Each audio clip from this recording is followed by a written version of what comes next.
nakasabit mo eh. Opo.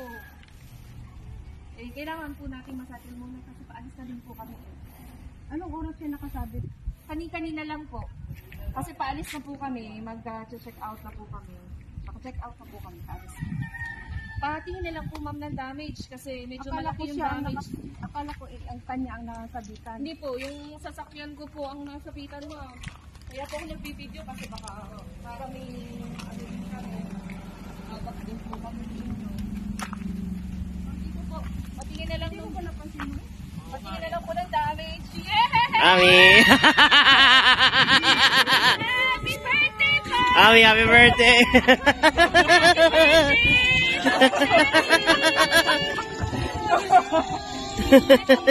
Surprise sa ito ay galing sa inyong mga anak, mga kapatid. Sa kamunang mo ni Miss Mia. Happy birthday! Pasensya na po kami. Pasensya na po. Bakit po sa surprise na yan? Baka mas maya kayo. Dahil may mas malaking sorpresa sa inyong mga kapatid. Nandito na po ang surprise nila. Mami, dahil po mayroon po kayong money today! Worth 20,000! Happy birthday po! Mami Cherry! Hindi siya ako umiiyak! Parang susasawarin ka yan! Pasensya na po kayo! Pasensya na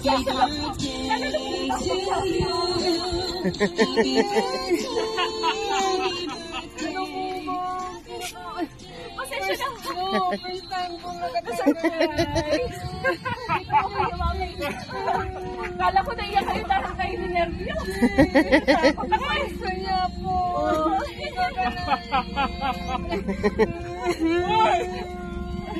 Parang di ka naman masaya! Kala ko ni Nervios na si Mami! Parang di ka naman masaya! Hindi, masaya ako. Hindi ko akalain talaga nga mayroong ganito sa akin. Kaya nga po, gusto kong dito lang ako tahimik. Sa kwarto kasi.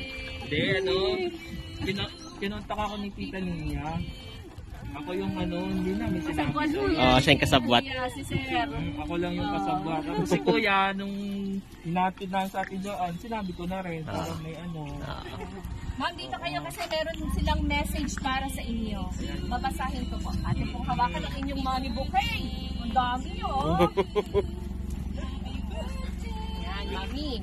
Videohan ko kayo ha. Yung mahirap. Hindi pa pwedeng tupigin. Oo nga.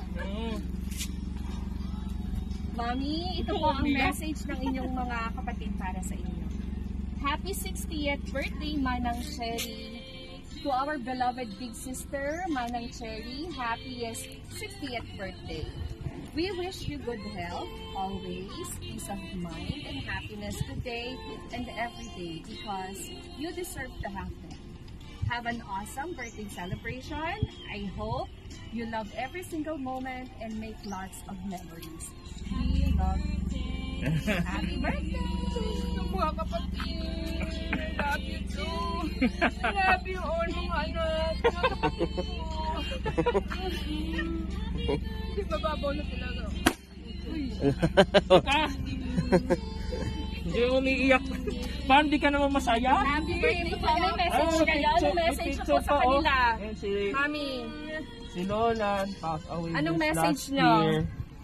Hello mga kapatid ko, lalo na po yung mga malalayo kapatid ko nasa Amerika, sila Wilin, Ninya, Alan, si Joy, yun yung apat ko nasa Amerika. Maraming salamat sa inyo lahat na binigay sa aking surprise birthday gift. As a 60 years old, ako talaga ngayon ma'am.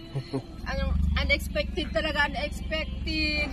Kasi nga sa dami kong problemang nararamdaman ngayon dahil nga po napapagawa kami ng bahay, wala talaga kaming budget na pang malakihan na yung typical na celebration na 60 years old na may mga pakain, may mga pasayaw, mayroon pa mga background na yung mga decoration sa likod. Talagang hindi ko talaga akalain na ganito ang ginawa sa mga kapatid ko. Maraming mga kapatid ko, I love you. Alam nyo naman yun kung gaano ko kayo kamahal. anak ko. Alam niyo po lahat yun kung gaano kamahal ko kayo. Kaya ako ay nagtitiis palayo sa inyo para makikipos kayo. Tiniis ko lahat yun. I love you mga anak ko. I love you mga kapatid, mga pamangkin, lahat ng mahal ko sa buhay. Walang iba akong kapalit na kaligayahan. Yun lang po yung mga kapatid ko at mga anak ko. Maraming salamat. At mga kaibigan ko na nagbibigay sa akin ng magagandang messages. I love you to all. Hindi ko kayo makakalimutan na sa isip at puso ko. Nandito pa rin ako until my last breath of my life. Thank you so much. Thank you, God. Thank you po. Thank you po, Mami. Thank you. Wave naman kayo, Mami. Wave! Happy birthday! Yay! Success! Dapat nakabiso ng maayos eh! Hindi, surprise. Hindi pwede, Mami. Hindi pwedeng ganon. Surprise yun! Surprise yun. Mawawala yung surprise eh. Kala ko eh. Ang puso ng mga